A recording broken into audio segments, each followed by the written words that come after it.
कि लौकुश समीकरण कहीं ना कहीं भारतीय जनता पार्टी देख ली, समझ ली कि नीतीश कुमार का लौकुश समीकरण जब तक नहीं ध्वस्त होगा तब तक वो बहुत आगे जाते रहेंगे और हम पीछे पीछे चलते रहेंगे। तो जो आप कह रहे हैं सामने वाला उसको सच स्वीकार कर रहा है तब चुप होता है, या फिर कोई बड़ा प्लान बना रहा है, चुप्पी तोड़ेगा तो विस्फोट होगा। चिराग पासवान जो चाहते हैं कि एक नया गठबंधन बन जाए और नीतीश कुमार की सरकार गिर जाए, तो किस तरह से जदयू के लोग उन पर हमलावर हैं, जिन लोगों को उनके सामने खड़ा होने का औकात नहीं था वो भी आज के डेट में उनके आरसीपी सिंह को एकदम नकारा साबित करने की कोशिश कर रहे हैं। नमस्कार, भारत लाइव देख रहे हैं आप, और ये रातों रात है जहां हम अक्सर बिहार के उन सियासी घटनाओं पर चर्चा करते हैं जो पिछले दिनों घटी होती है। हालांकि पिछले दिनों कई सियासी घटना हुई और कई मामलों को लेकर हमने विस्तार से पंचनामा में भी चर्चा की, और अब एक नए विषय को लेकर बाबा के साथ रातों रात में हाजिर है। अक्सर बाबा रातों रात में बिहार की सियासी घटनाओं पर चर्चा करते हैं और अपने राजनीतिक अनुभव से बताते हैं कि इसके बाद बिहार में क्या होने वाला है। ऐसा ही एक मामला बाबा के सामने प्रस्तुत हुआ है, कहीं ना कहीं आरसीपी सिंह को लेकर है। एक बयान चिराग पासवान ने दिया, कहा कि आरसीपी जी के साथ ऐसा नहीं होना चाहिए था। हालांकि पार्टी का जो नेतृत्व है वो फैसला लेता है, पार्टी से अलग हटकर जो लोग काम करते हैं उन पर तो सभी लोग कार्रवाई करते हैं, लेकिन इस तरीके से कार्रवाई नहीं होनी चाहिए। अब आरसीपी सिंह जदयू में नहीं है, कोई चांस नहीं है कि जदयू में उनका आने वाले दिनों में कुछ हो। ऐसे में बाबा से सवाल पहला यही रहेगा कि बाबा, आरसीपी सिंह का जदयू में कुछ चांस नहीं है, अब आरसीपी सिंह जदयू से पूरा बाहर हो चुके हैं, नया ठिकाना ढूंढ रहे होंगे। सनी, सबसे पहली बात तो यह है कि मैं उन बातों से कोट करूंगा कि कहीं ना कहीं भारतीय जनता पार्टी के साथ जो उनकी नज़दीकियां बताई जा रही थी वो नज़दीकी अब नज़र नहीं आ रही है। चिराग पासवान भी भारतीय जनता पार्टी के बहुत नज़दीक थे, जो बयान दे रहे हैं कि उनके साथ ऐसा नहीं होना चाहिए था।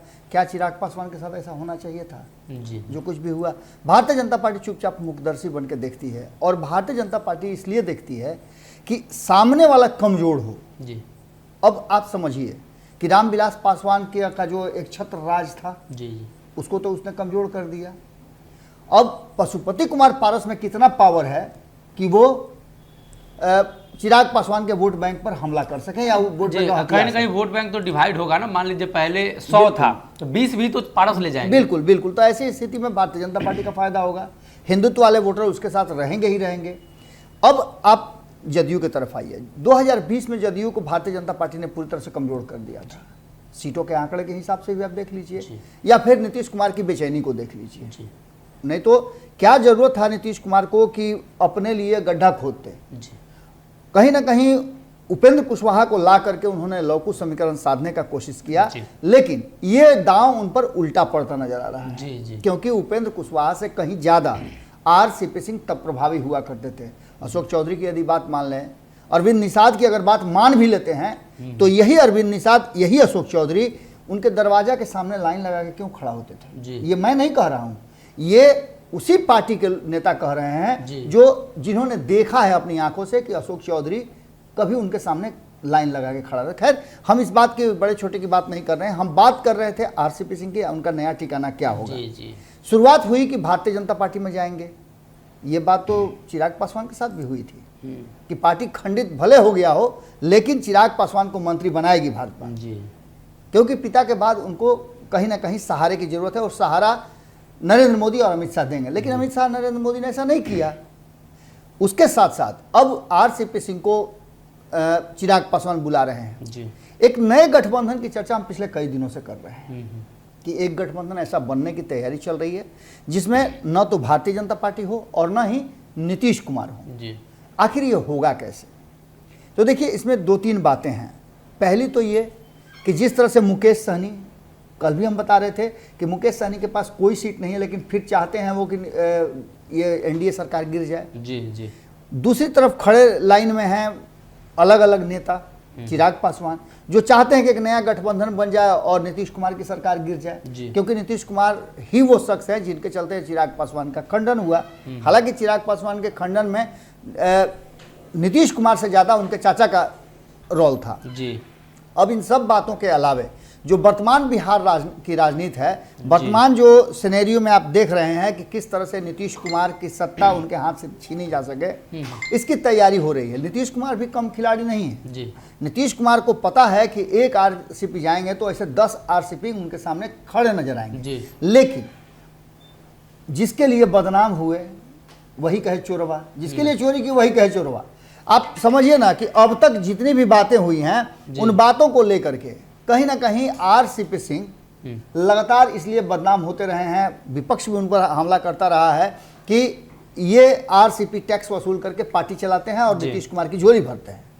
आज वो आरसीपी टैक्स बंद हो गया, ऐसा लगातार कहा जा रहा है। लेकिन इन सारी बातों में जो तीसरे मोर्चे की और गठबंधन की बात हो रही है वो होगा कैसे जी। तो चिराग पासवान लगातार इस बात को कह रहे हैं कि भारतीय जनता पार्टी 18 से 21 के बीच में कोई ऐसा प्लानिंग बना रही है जिसमें नीतीश कुमार की सत्ता चली जाएगी जी। ये स्पष्ट उन्होंने कई मंचों से कहा है। इसके पहले वो कहते रहे हैं कि बिहार में मध्यावधि चुनाव होगा। जी। वक्त और परिस्थितियां बदलती हैं और उस बदली हुई परिस्थिति में जिस तरह से लालू प्रसाद के तबीयत खराब होने के बाद सारे लोग जो उनके विरोधी भी थे वो भी गए और इससे लगा कि कहीं ना कहीं राजनीतिक विषमता किसी में नहीं है जी। और राजनीतिक लोग कभी अस्थायी दोस्त और दुश्मन नहीं होते हैं। जी। जी। इन सब बातों को अगर एक किनारे पर रख दिया जाए तो आरसीपी सिंह, हम बार बार बता रहे हैं कि आरसीपी सिंह की चुप्पी, उनका अपने गांव पर बैठना और 18 तारीख का वेट करना जी। कहीं ना कहीं इस बात की तरफ इशारा कर रहा है और चिराग पासवान उसी की तरफ इशारा कर रहे हैं। चिराग पासवान को भी हो सकता है कि भनक लग गया हो कि नीतीश कुमार को सत्ता से बेदखल करने के लिए आरसीपी सिंह अपना, आप आरसीपी सिंह के करीबियों को फ़ोन लगाइए जो उनके बहुत करीबी हुआ करते थे, जिन आरसीपी सिंह के कारण ही उनकी सत्ता गई हो। अभय कुशवाहा की बात करें या और लोगों की बात कर लें, इन लोगों को फ़ोन लगाइए, ये लोग आपका फ़ोन नहीं उठाएंगे जी। इसके पीछे कारण क्या है कि चुप्पी आदमी दो ही तरह से साधता है। एक तो जो आप कह रहे हैं सामने वाला उसको सच स्वीकार कर रहा है तब चुप होता है, या फिर कोई बड़ा प्लान बना रहा है, चुप्पी तोड़ेगा तो विस्फोट होगा जी।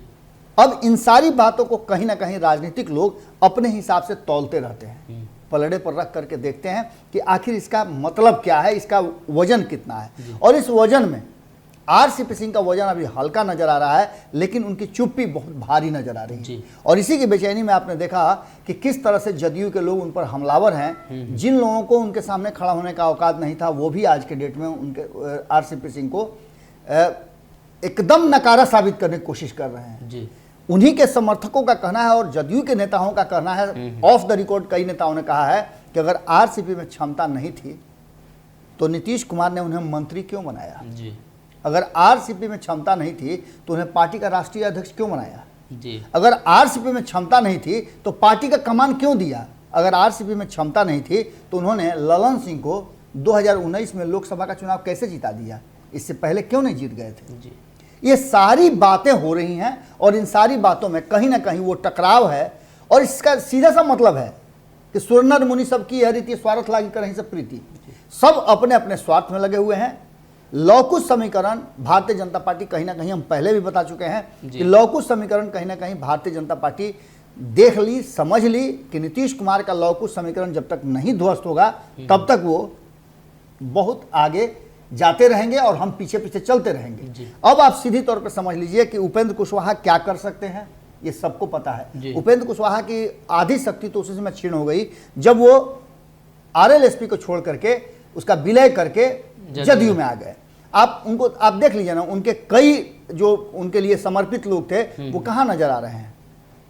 दूसरा सबसे महत्वपूर्ण बात कि जिस समाज के लिए वो कहते थे कि उसके नेता हैं हम, उस समाज के लोग भटक करके इधर से उधर जा रहे हैं। आप देखिए लौकुश समीकरण का अधिकांश हिस्सा जो है या तो भारतीय जनता पार्टी के पास है या सबसे अधिक आरजेडी के पास है।